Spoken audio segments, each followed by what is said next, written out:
حضرت ابو بکر صدیق رضی اللہ تعالیٰ عنہ.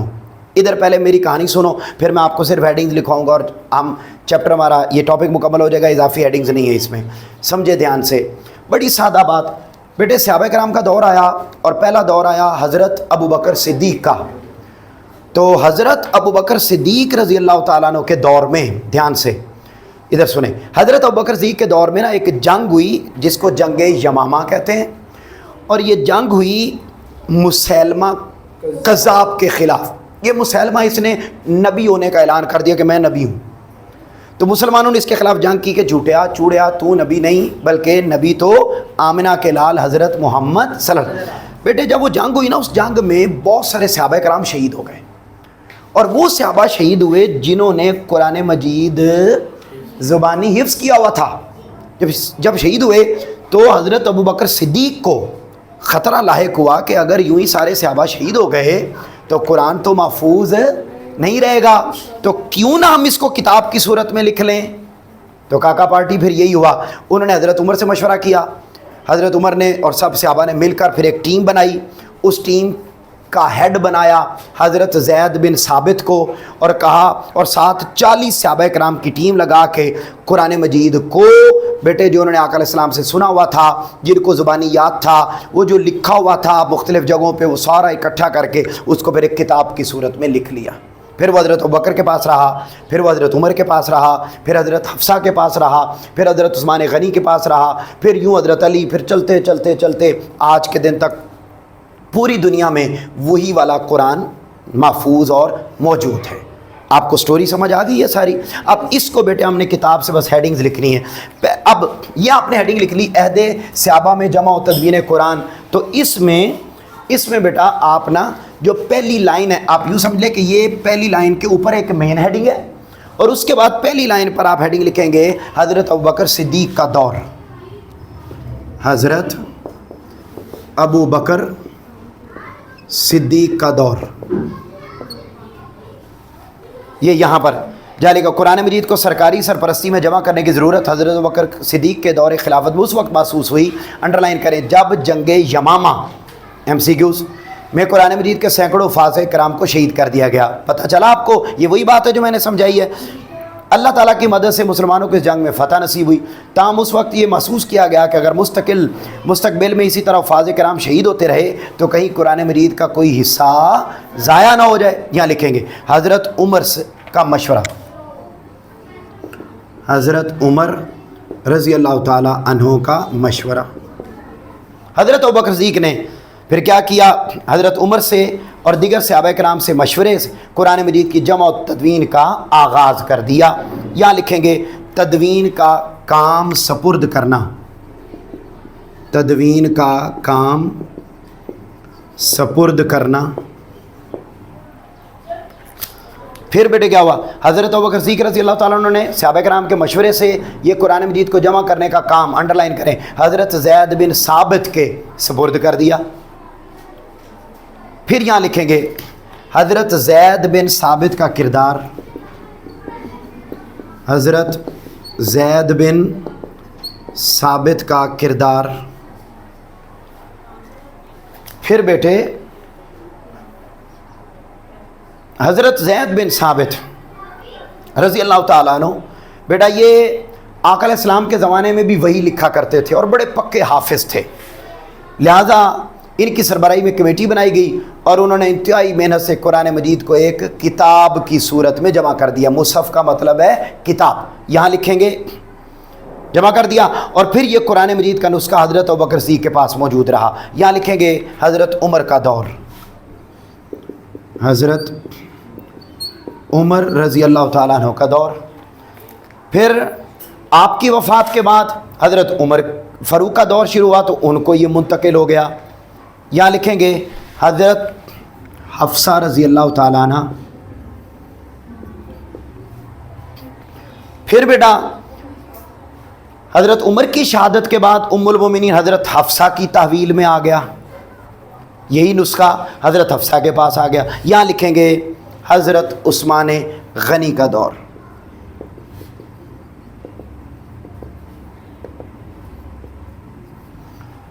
پھر حضرت عمر کے بعد حضرت عثمان غنی کا دور آیا. تو بیٹے ادھر دیکھو میری طرف. حضرت عثمان غنی کے دور میں نا قرآن مجید مطلب جو وہ جو لکھا ہوا تھا وہ بہت سارے علاقوں میں لوگوں نے اس کو اپنے اپنے انداز میں پڑھنا شروع کر دیا. حضرت عثمان غنی کو پتہ چلا کہ وہ تو اعراب کی غلطی کر رہے ہیں اور پڑھنے میں غلطیاں کر رہے ہیں اور لفظوں کو اپنے اپنے لہجے میں پڑھتے ہیں اور اپنے اپنے ایکسنٹ میں پڑھتے ہیں.